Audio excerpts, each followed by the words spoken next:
So we just happened to be in Paris, France. We were looking for some historical sites having to do with our upcoming documentary, and we ended up running smack dab in the middle of these riots and protests of the Gilets Jaunes in Paris that have been ongoing for well over a month. Révolution.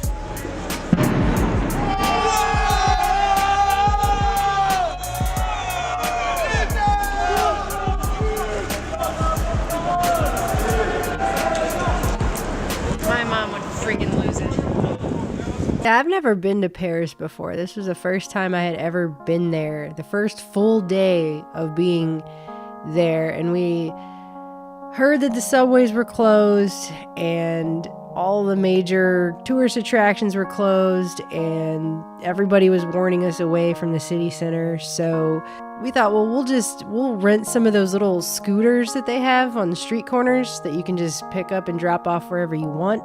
And we'll just go around everything to get the locations we needed to film. And so that didn't end up happening. What ended up happening was we rode straight into a riot/protest on a scooter. On vacation or for work? Yeah, we had heard that they were closing down, all the major tourist sites from the Eiffel Tower to the Palace of Versailles, but we weren't really going to those places, so we thought we would have a chance to sort of go around everything, but instead we just got caught up in the middle of it, really. It was the weirdest thing. It was like riding up on a movie set, because they closed down not just all the tourist attractions, but they closed down all of the businesses in the city center too. I just think it's weird how everything's closed in the middle of a Saturday.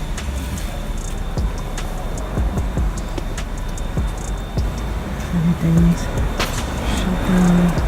All the stores are closed. All up and down the street.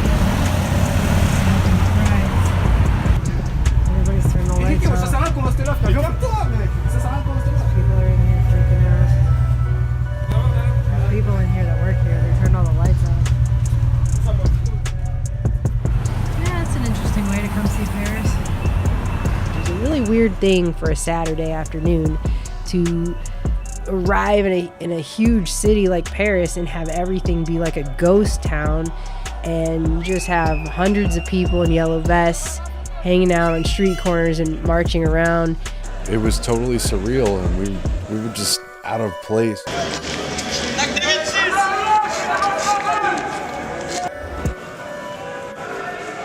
I think by closing down all the businesses like that, because I've never seen them do that for protests or anything here in America. They'll put up barricades and stuff, guardrails, but they don't usually shut down everything.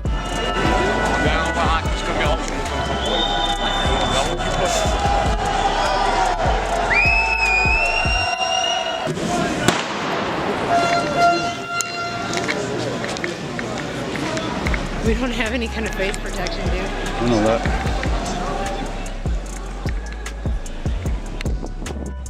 Cops are marching them back. They're marching them back.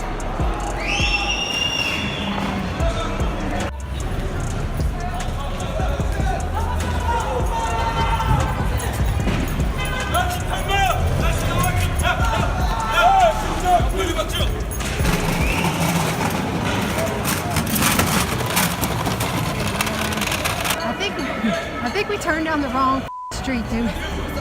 Google said this was the way. Thanks, Google.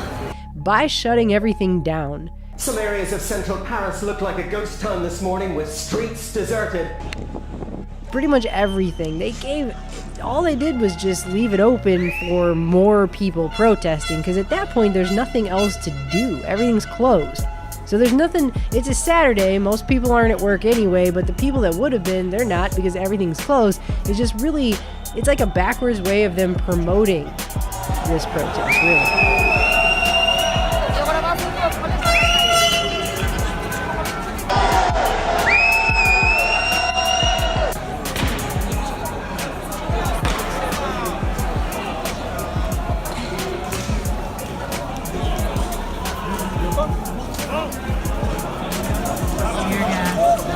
tear gas.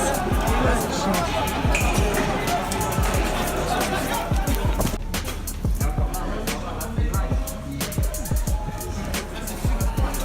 Smoking out the alley.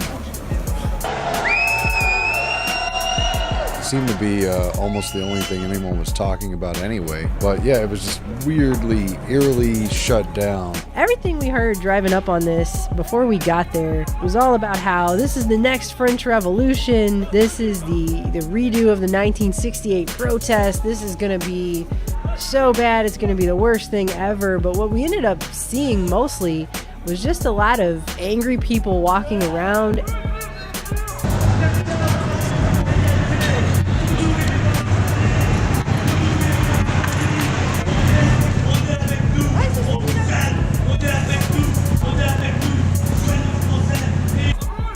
And then riot cops shooting tear gas at them.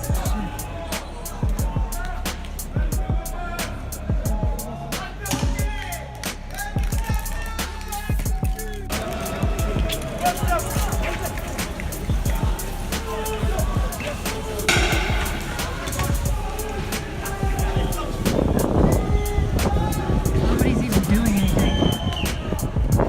Why are they tear gassing people when no one's actually doing anything?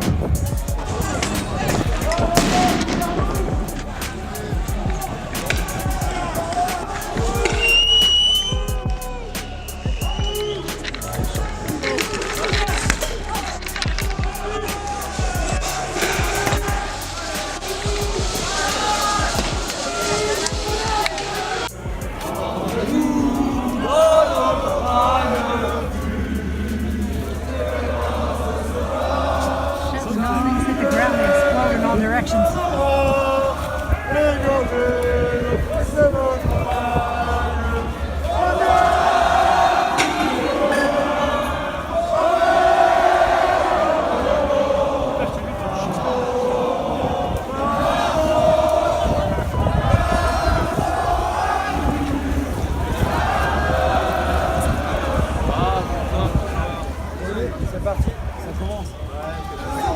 They're gonna shoot it over here, man.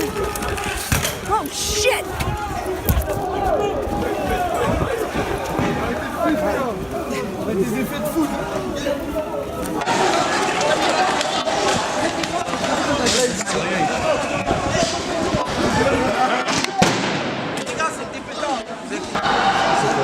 Did you see that, Butchett? Probably better you didn't.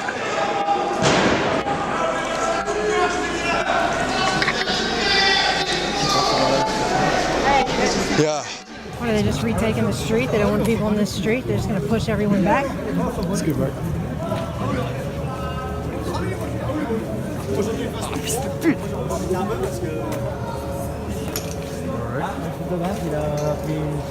This is insane, man. Yeah, let's see if Luke got back. I ran before it got me. It didn't get me. Alright. I'm okay. And the stage was very much set for that police confrontation. They really wanted to put the protesters in their place and have a show of force. And they had published in the papers, I think they had as many as 90,000 cops and military throughout the country. There's at least 10,000 in the city, and everywhere they had shields and helmets and a lot of use of tear gas, which we saw firsthand. What's happening? Everyone's running. They threw something in the street.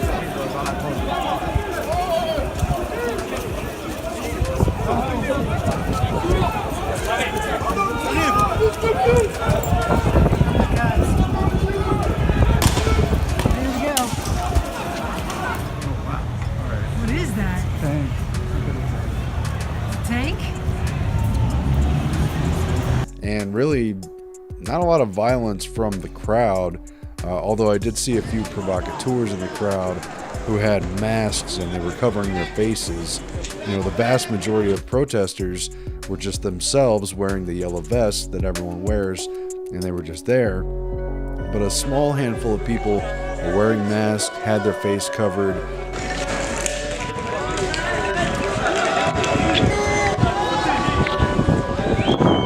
Perfect. Let's go, les gars, let's go.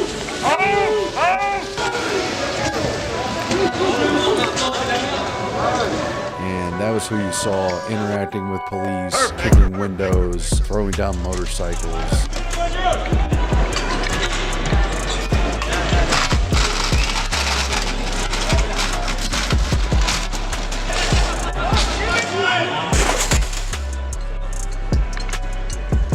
And setting cars on fire. There was a lot of cars set on fire.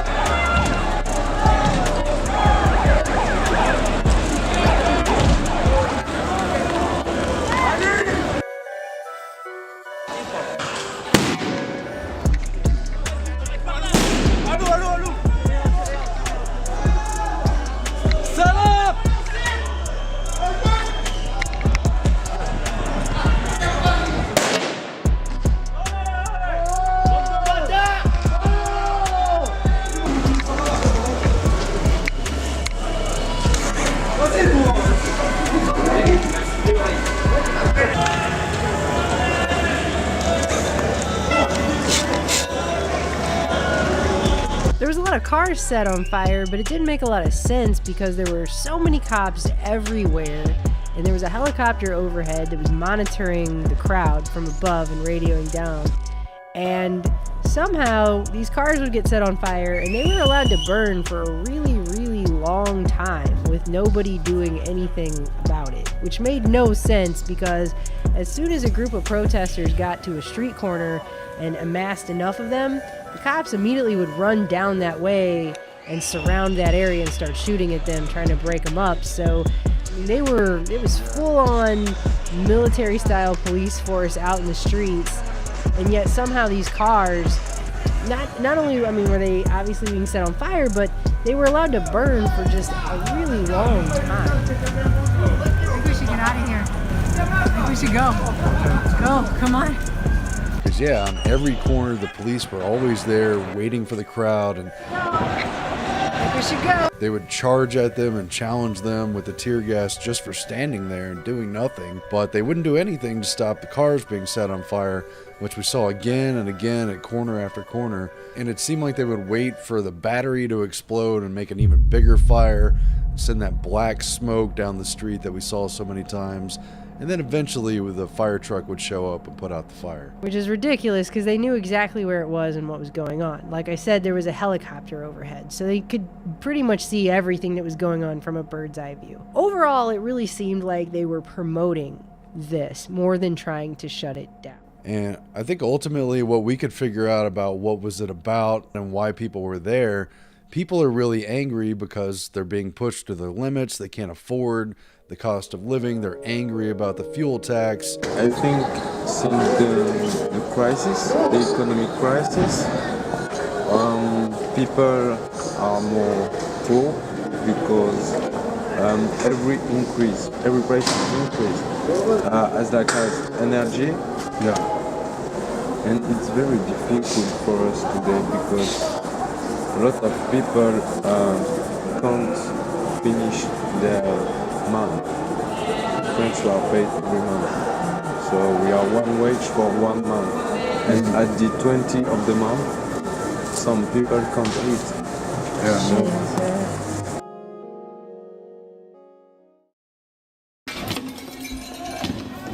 it takes on a very familiar pattern with other protests we've seen, such as the 1999 WTO protest in Seattle, where the protests are diminished and delegitimized by rioters and anarchists who break private property and give a pretext for the police reaction, for the police clampdown against the people. And in particular, there's the optics and the image of broken glass, spray-painted slogans, destroyed property, burning cars, and things like this that really give people a distaste for the dissent and opposition, and ultimately sort of give credence to the establishment and the ruling entities.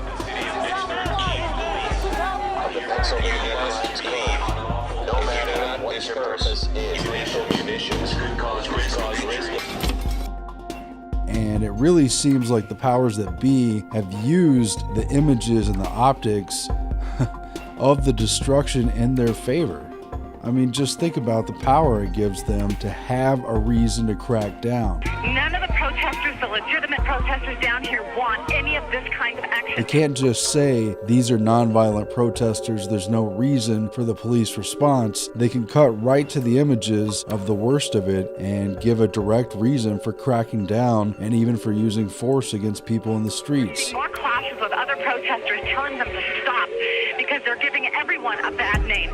These are protests that have shaken France. In Paris, violent clashes erupted between police and protesters for the third straight weekend. Once again, we witnessed scenes of chaos, destruction, and anger here on the streets of Paris. Paris police are bracing for more violent protests this weekend. French authorities are still removing burned out cars, cleaning up broken glass, and scouring graffiti from buildings on the famed Champs-Élysées Avenue and other Paris landmarks that were trashed by protesters over the weekend. Some protesters set cars and barricades on fire and vandalized luxury stores. The French capital suffered the worst unrest for more than a decade, with homes burnt, shops looted and clashes with police. Here, rioters placed fireworks inside a police car. Right now, French officials are considering a state of emergency to prevent more deadly unrest. It looks like Europe is unraveling. It is. It looks like Europe is unraveling.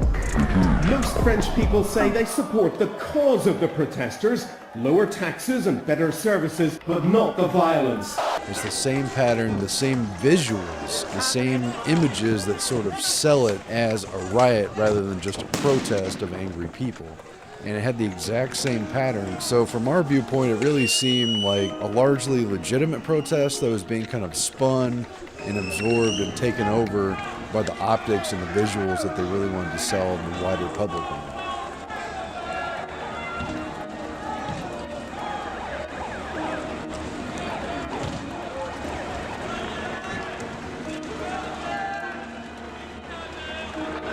I did some looking into it, and the lady that supposedly started this whole thing is a 51-year-old musician and hypnotherapist, but she has long since stopped with this because she received a bunch of death threats and got out of the way, and now you have self-appointed people who are coming in and saying, I'm the leader of the whole protest now.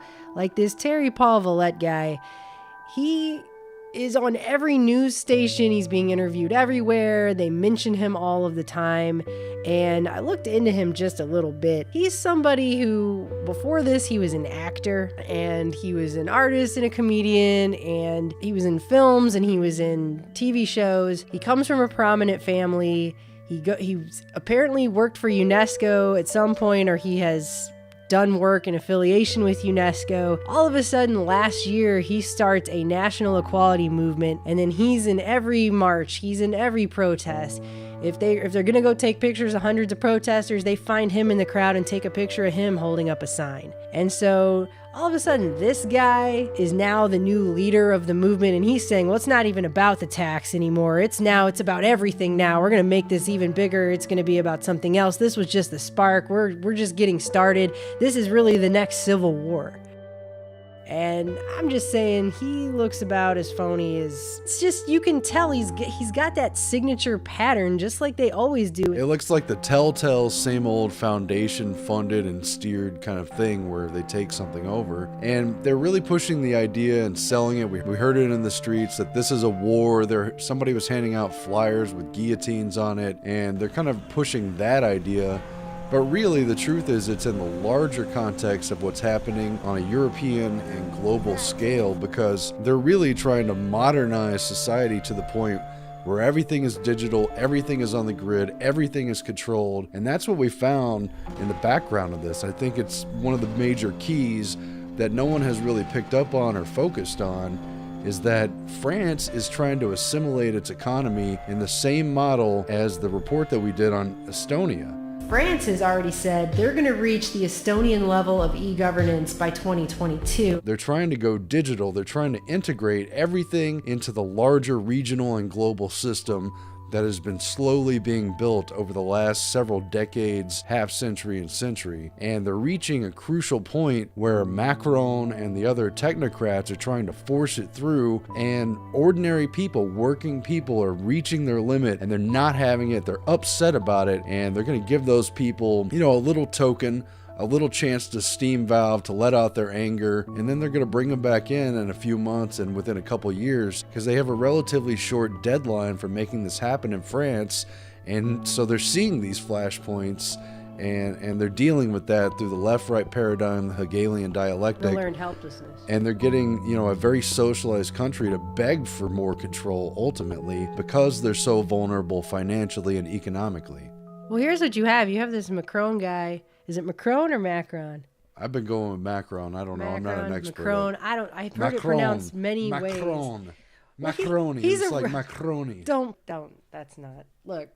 I'm half French. He's a Rothschild banker, and just looking at it from an outsider's perspective, it looks to me like one of the main reasons this guy was brought in was to implement this system. Last year, the Prime Minister of France, Edouard Philippe, his very first official trip as Prime Minister was to visit Estonia, which you guys, if you follow this channel, you remember we mentioned a lot about during the Bilderberg meetings this year. He visited Estonia. That was the first thing he did, and announced that France is committed to digitally transforming the country by 2022. That just so happens to be the year Macron's headed out, unless he gets put back in.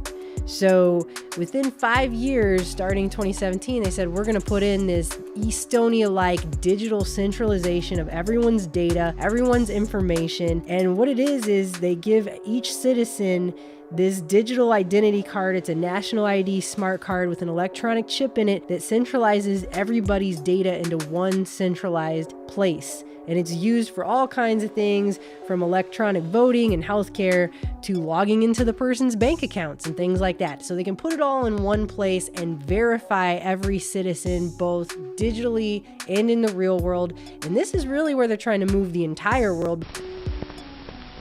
And as I was briefing myself and learning about Estonia, this really cool, tiny country, you can fill out your tax return in Estonia online in 5 minutes.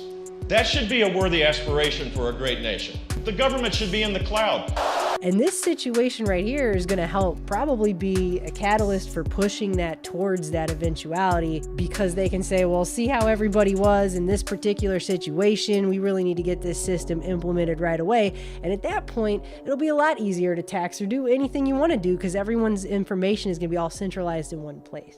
Absolutely, and all the graffiti in the streets and slogans on individual protesters' jackets, a lot of the anger was levied against Macron, who again was groomed in the schools that you get into if you're going to be a future leader of France and a politician. Macron is the president of the rich. He's the president of the rich. He's the president of the rich. But he went into the banking industry working for the Rothschilds directly, and really he won his election kind of suspiciously. There was a lot of support for Le Pen. There's a lot of supporters on the other side for the socialists, and instead the country got an autocratic leader who pretty much declared he was going to decree autocratically and kind of lord over everyone. He said he was going to be like Jupiter. He did, and the time he was a very young man, Macron was trained and groomed and mentored by an older elite class. And now his true colors are revealing themselves as he just announced that he desires to reign as a Jupiterian president, a remote, dignified figure like the Roman god of gods. He threatened to overrule lawmakers with a referendum if they try to frustrate the reforms that he wishes to impose on the legislature.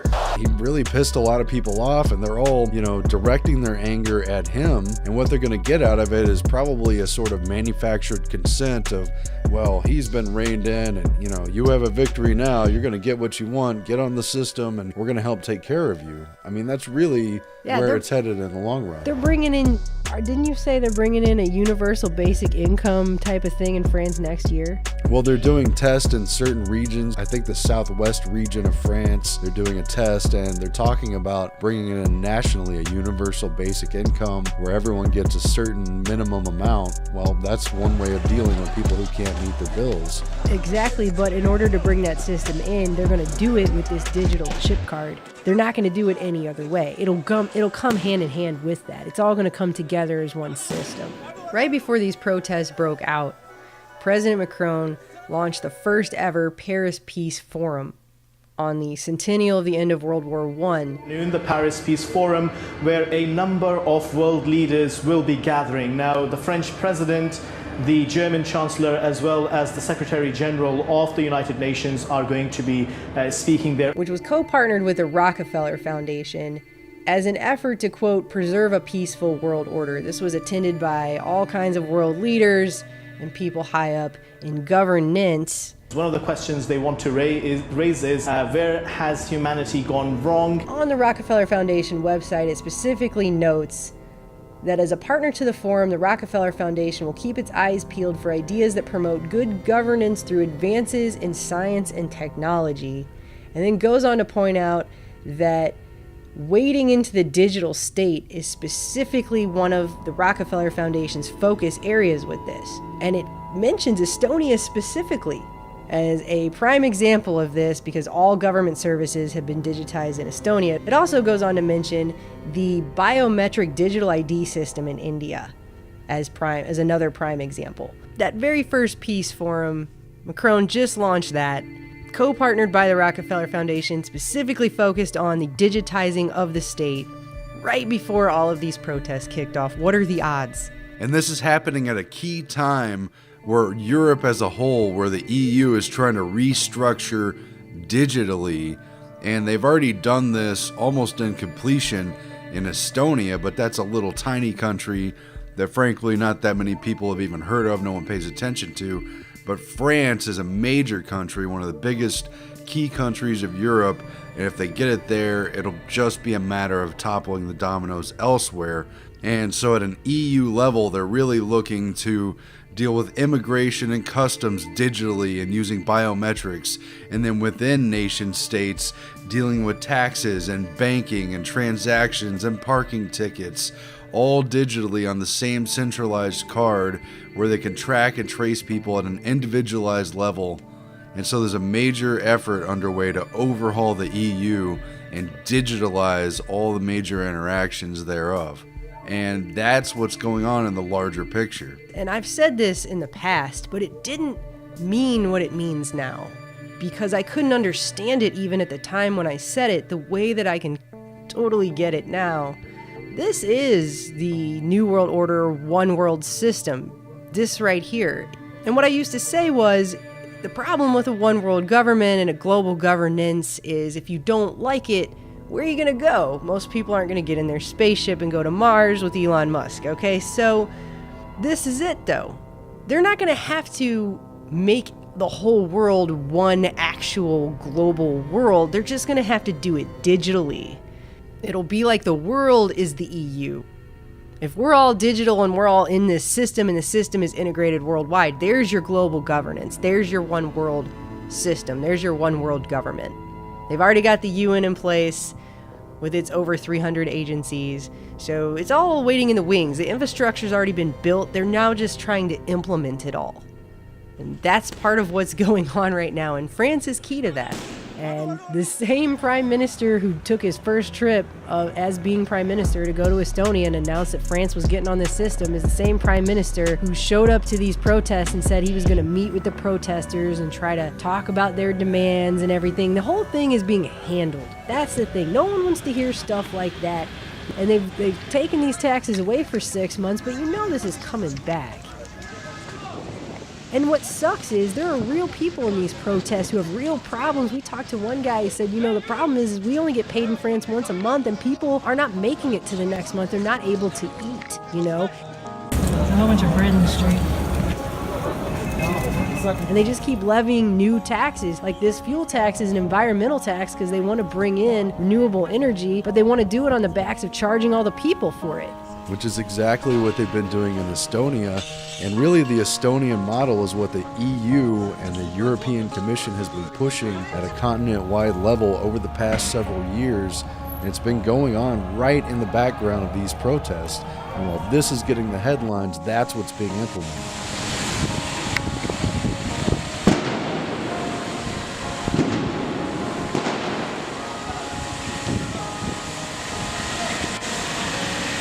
Want to hear that here's an example of people taking back their government and getting angry and showing how it's done. Well, they're about to get played.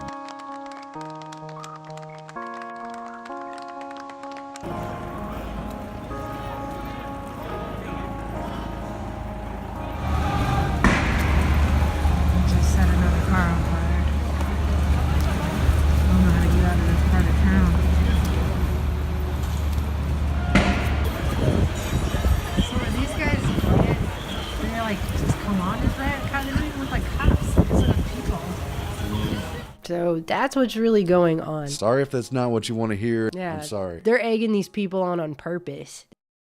Revolutions have been used in history to fundamentally change society.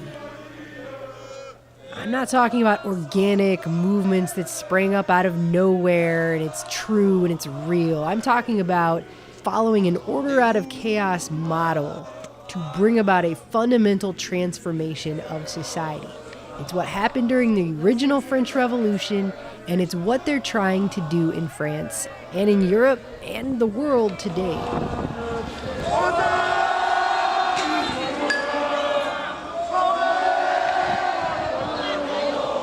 It's order out of chaos.